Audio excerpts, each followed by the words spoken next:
অবৈধভাবে বাণিজ্যিক কার্যক্রম পরিচালনা করায় গুলশান ২-এ অবস্থিত হোটেল আমারি ঢাকা বন্ধের নির্দেশ দিয়েছে রাজুক।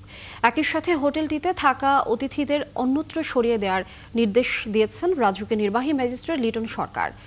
একই এলাকার নাইস সেলুন অ্যান্ড বিউটি পার্লারে অভিযান চালিয়ে অবৈধ কর্মকাণ্ডের দায়ে এক নারী সহ ৪ জনকে আটক করে পুলিশ।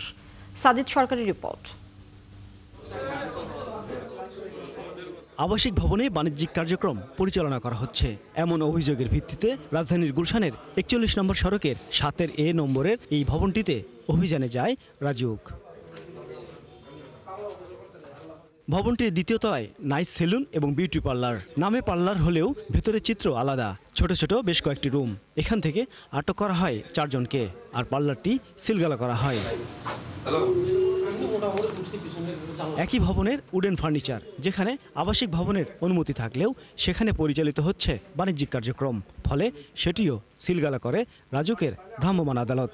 যে ধরনের ওখানে রুম অ্যারেঞ্জমেন্ট বা আমরা যে ৪ জনকে আমরা ধরেছি, এখানে আসলে সেলুন বা পার্লারের নামে এখানে আসলে অনৈতিক কার্যকলাপ হচ্ছিল। আমরা সেটি অলরেডি বন্ধ করেছি এবং যে ৪ জনকে আমরা আটক করেছি তাদের বিরুদ্ধে নিয়মিত মামলা দায়েরের উদ্দেশ্যে আমরা স্থানীয় যে থানা সেখানে আমরা অলরেডি হ্যান্ডওভার করেছি।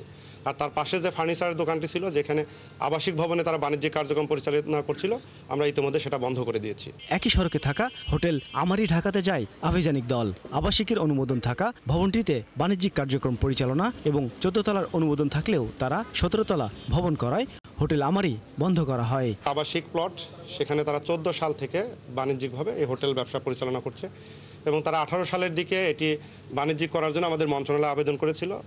তৎপ্রেক্ষিতে মন্ত্রণালয় প্রেরিত পত্রের নির্দেশনার প্রেক্ষিতে আমাদের রাজুকের বোর্ড সভার সিদ্ধান্তের আলোকে আমরা তাদেরকে, এবং এই ভবনটি আসলে তাদের ১৪ তলা অনুমোদন নেওয়া ছিল, ১৪ তলা, বাট তারা সেখানে আরও ৩ তলা স্টিলের স্ট্রাকচার করে সেখানে তারা জিম, স্পা, বার, সুইমিং পুল এগুলো নির্মাণ করেছে।